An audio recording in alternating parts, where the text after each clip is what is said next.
ओम शांति। चौथी शताब्दी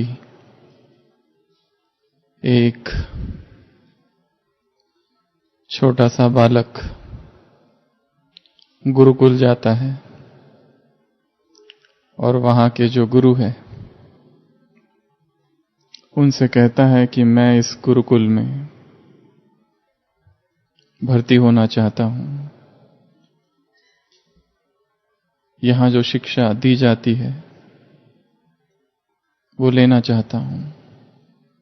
गुरु उसको कहते हैं अपना हाथ दिखाओ और उसका हाथ देखकर गुरु कहते हैं कि तुम्हारे हाथों में शिक्षा की रेखा ही नहीं है। शिक्षा की रेखा जो हाथों में होनी चाहिए वो रेखा ही तुम्हारे हाथ में नहीं है, इसलिए तुम पात्र ही नहीं हो इस शिक्षा के लिए। वो बालक बहुत दुखी होता है, उदास होता है, घर वापस जाता है, परंतु सीखने की ललक, सीखने की तीव्र आकांक्षा, सीखने की इच्छा इतनी ज्यादा तीव्र होती है कि वो एक चाकू लेता है और अपने हाथ में निशान करता है जो कि शिक्षा रेखा होती है। ये मध्यमा से लेकर तक छोटी उंगली, शायद कहीं पर शिक्षा रेखा, और लहू बहने लगता है और एक निशान हो जाता है। और फिर वो बालक फिर से गुरु के पास जाता है, कहता है ये है शिक्षा रेखा, क्या अब मुझे प्रवेश मिल सकता है? उस बालक का ऐसा पुरुषार्थ कहो, कार्य कहो, ऐसा सीखने का जज्बा देखकर वो गुरु का हृदय द्रवित हो जाता है और गुरु कहते हैं कि तुम इस गुरुकुल में अब शिक्षा ले सकते हो। ये जो छोटा सा बालक था, मेधावी बुद्धि, कुशाग्र चेतना, बड़ा होकर भारत के इतिहास में एक बहुत महत्वपूर्ण पात्र बनता है जिसका नाम था पाणिनि। पाणिनि संस्कृत व्याकरण के सबसे अधिक बुद्धिमान व्यक्ति कहा जाते हैं। जहां तक संस्कृत व्याकरण का सवाल है, संस्कृत व्याकरण के जन्मदाता, और उनका इतना प्रभाव है लिंग्विस्टिक्स भाषा पर कि बाद में विदेश की जितनी भाषाएं थी उन सब का जो व्याकरण था वो पाणिनि के जो ग्रंथ है उनका अनुवाद कर कर बनाया गया। यूरोप के बड़े बड़े भाषा शास्त्री भारत आए और उन्होंने पाणिनि का अध्ययन किया। अष्टाध्यायी पाणिनि का सबसे क्लासिकल संस्कृत। तो ये कहानी है दृढ़ता की, ये कहानी है एक अदम्य इच्छा शक्ति की, पावरफुल विल पावर की।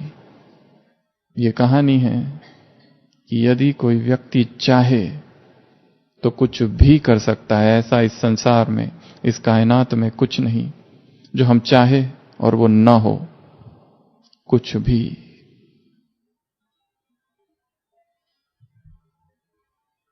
और हम ब्राह्मणों के लिए सबसे महत्वपूर्ण कार्य आज सुबह की साकार मुरली, बाप समान कैसा बनना? Ever pure. आत्मा पर छींटे पड़े हैं देहभान के, आत्मा मैली हुई है देहभान के गंदे पानी से। सुबह की मुरली में शब्द है, देवताओं के सामने जाते और गाते हैं हम काले भूत है। तमो प्रधान बन गई आत्मा, काली बन गई आत्मा, जंजीरें बड़ी कड़ी है। बाप समझाते हैं, परंतु बच्चे खुद भी समझते हैं कि हम देहभान में फंसे हैं। बाप कहते हैं अब देहभान में न फंसो। मेरे में फंसो ना। तो आज हम चर्चा करेंगे इस एक वाक्य की। कौन सा वाक्य? मेरे में फंसो ना। दादी जानकी की शैली है, ऐसा करो ना, दादी कहती है ना हमेशा। तो बाबा ने कहा देहधारी में ना फंसो। किस में फंसो? मुझ में फंसो ना, मेरे में फंसो ना। देहधारियों में बहुत फंस लिया। यदि नाम रूप बीमारी है तो इलाज है मेरे में फंसो ना। बहुत फंस लिया, बहुत प्यार कर लिया, बहुत आसक्ति रख ली, अब मेरी ओर आ जाओ। भक्ति बहुत कर ली, आर्टिफिशियल इमिटेशन, अब रियल में आ जाओ। तो बाबा के कितने सुंदर महावाक्य है कि बस मुझ में एक फंसो और किसी में नहीं फंसना। एक बहुत बुजुर्ग व्यक्ति, थोड़ा धार्मिक है, रेलवे स्टेशन पहुंचता है, टिकट काउंटर पर जाता है, अपनी टिकट लेता है। टिकट काउंटर का जो क्लर्क है वो उस व्यक्ति को जानता है। ये व्यक्ति कहता है मेरे पास एक्स्ट्रा लगेज है, उसके जो भी पैसे होंगे वो उसकी टिकट अलग से बना दो। वो क्लर्क कहता है नहीं नहीं, उसकी कोई जरूरत नहीं, मैं आपको बहुत समय से जानता हूं, आप भी मुझे जानते हैं, आप वैसे ही बैठ जाओ और इसी ट्रेन में मैं भी जा रहा हूं, तो कोई समस्या नहीं होगी, और जो भी टिकट चेकर आएगा मैं उसको बता दूंगा। तो ये बूढ़ा व्यक्ति कहता है आप कहां तक जा रहे हो? वो कहता है उसकी तुम चिंता मत करो, मैं भले बीच में उतरने वाला हूं, पर जो दूसरा टीसी आएगा मैं उसको भी बता दूंगा। ये बूढ़ा व्यक्ति कहता है वो टिकट चेकर कहां तक जा रहा है? वो कहता है वो वहां तक जा रहा है जहां लास्ट स्टेशन है। और वो क्लर्क पूछता है आपको कहां तक जाना है? वो बूढ़ा सा व्यक्ति कहता है मुझे इस संसार के सभी स्टेशनों से पार जाना है। यहां का जो एक्स्ट्रा लगेज है और यहां जो चेकर आने वाले हैं, टीसी आने वाले हैं, उनको तो मैं धोखा देकर चला जाऊंगा आगे, क्योंकि ये जिस्मानी ट्रेन है। पर कल जब मैं ये शरीर छोड़ दूंगा और परमात्मा के, खुदा के द्वार पर खड़ा रहूंगा, तब उसको क्या धोखा दे पाऊंगा? वो क्लर्क अवाक फटाफट टिकट बनाता है और थमा देता है। यहां तो धोखा दिया जा सकता है, इसको उसको पहचान से, परंतु उधर क्या करेंगे जब खुदा के द्वार पर खड़े रहेंगे? चाहे अपने आप को फंसाना या किसी दूसरों को फंसाना या दूसरों में फंसना, तीनों ही बातें, अपने आप को फंसाना, किसी और को फंसाना या किसी में फंसना, यहां छूट जाएंगे, वहां क्या करेंगे? मैं निराकार, इन्वर्टेड कॉमा, अव्यक्त महावाक्य, सब कुछ जानता हूं, ऐसा किसी का कुछ भी नहीं जो मुझसे छिपा है। इसलिए नाम और रूप यदि बीमारी है और उसमें यदि हम सूक्ष्म रूप से भी फंसे हैं,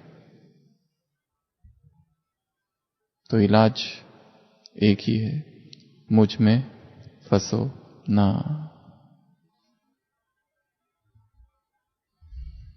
मुझ में फंसो ना अर्थात किस किस में फंसो?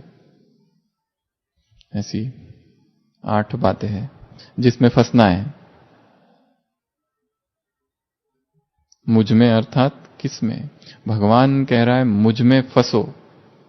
मुझ में अर्थात किस में और कहां और कैसे, क्यों फंसो, कब फंसो, किस तरह फंसो, किस लिए फंसो, फायदे क्या है फंसने में, और नुकसान है क्या कुछ फंसने में? एक हाथ और देहधारियों में फंसने के फायदे? एक हाथ तो फायदा होगा, बिना फायदे के ही हम फंस रहे हैं, कुछ तो होगा। इसका चिंतन करना, देहधारी में फंसने के फायदे और देहधारी में फंसने के नुकसान।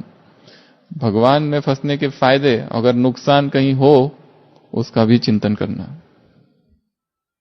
तो जब भगवान कहता है मुझ में फंसो, सबसे पहली बात उसके प्यार में फंसो। अगर फंसना ही है तो किस में फंसो? उसके प्यार में फंसो। लास्ट संडे की मुरली किस पर थी? किस पर थी? ईश्वरीय स्नेह। क्या क्या करता है ईश्वरीय स्नेह? 16 बातें हैं, 5 मिनट में बताओ। ये ईश्वरीय स्नेह क्या करता है? जन जन आत्मा प्यासी थी, भक्ति में क्या बन चुकी थी? भिखारी बन चुकी थी। ये ईश्वरीय स्नेह वो प्यास को मिटाता है। और ये ईश्वरीय स्नेह क्या कर देता है? वो जो भिखारी थे उससे अधिकारी बना देता है। ये ईश्वरीय स्नेह, संसार में स्नेह सबसे बड़ी वस्तु मानी जाती है। स्नेह को ही भगवान को ही प्रेम कहा जाता है। तो भगवान जब धरा पर आते हैं तो सबसे पहली देन देते हैं स्नेह की। ये स्नेह क्या कर देता है? और ईश्वरीय सेवा के योग्य बना देता है। ये स्नेह क्या कर देता है? और कर्म योगी बना देता है, स्वतः योगी बना देता है, सहज योगी बना देता है, बाप समान बना देता है, साथ का अनुभव कराता है, माया प्रूफ बना देता है। ये स्नेह क्या करता है? और तूफान को तोहफा, जो मुश्किल है उसको आसान कर देता है। ये स्नेह और क्या कर देता है? क्या कर देता है? समर्थ बना देता है, साथी का अनुभव कराकर समर्थ बना देता है। ये ईश्वरीय स्नेह क्या करता है? मेहनत से मुक्त कर देता है। ये ईश्वरीय स्नेह क्या कर देता है? बाप समान बना देता है। ये ईश्वरीय स्नेह मंत्र है, जादू जादू है, जो चाहिए वो प्राप्त करा देता है। और जो टुकड़े टुकड़े हुए थे, कोई यहां गिरा कोई वहां, बहते आंसू ना रुके, कोई यहां गिरा कोई वहां, तिनको के क्या बनाए? ख्वाब। और तूफान आए और कोई यहां गिरा कोई वहां। तो भगवान ने क्या कर दिए? सारे टुकड़े को मिलाकर एक बाप एक दिलाराम, एक दिल एक दिलाराम। देहधारियों ने क्या कर दिए थे? दिल के टुकड़े टुकड़े कर दिए थे। और क्या किया था? उन टुकड़े करके छोड़ा नहीं, अपने पैरों तले भी कुचल दिए थे एक एक टुकड़े को। तब कहीं बाप की याद आई, ये हाल कर दिया था। जिस जिस को प्यार किया सबसे ज्यादा धोखा उसी से मिला। जिस जिस पर विश्वास किया इस जीवन में अब तक, चाहे वो कोई भी हो, कभी ना कभी तो उससे दर्द जरूर मिला है। और वो जो दर्द था बड़ा गहरा था। दुश्मनों ने दर्द जो दिए बहुत छोटे थे, अपनों ने जो दर्द दिए वो बड़े गहरे थे। खंजर तो पीठ पर गड़ा था, पर दर्द तब हुआ जब दोस्त के हाथ में वो खंजर देखा। तब तक दर्द नहीं था। तो संसार और उसका वो प्रेम स्वार्थवश है। एक परमात्मा ही है जिसका ईश्वरीय स्नेह कैसा है? निस्वार्थ है, सच्चा है, अविनाशी है, सर्वोच्च है, सर्वोपरि है। इससे परे और कोई स्नेह नहीं। In our greatest time of need we are alone. जब हमें किसी व्यक्ति की सबसे ज्यादा आवश्यकता थी, उसी समय वो नहीं रहता है। इसके लिए संसार का प्रेम अपूर्ण है। और जैसे हर बार कहते हैं, आत्मा अनंत है। अनंत की प्यास अनंत ही मिटा सकता है। संसार का सब कुछ मिल जाए, कोई व्यक्ति कहे मैं तुम्हारे लिए अपना जीवन अर्पित कर देता हूं, किसी भी देहधारी का प्यार आत्मा की प्यास, पुकार, तृष्णा बुझा नहीं सकता। Infinite cannot be satisfied by anything which is finite. जो अनंत है, अनंत की प्यास कौन बुझाएगा? केवल अनंत। अनंत का आत्मा अनंत है। अनंत अनंत से जब मिलेगी तो ही प्यास मिटेगी। देह देह से मिलेगा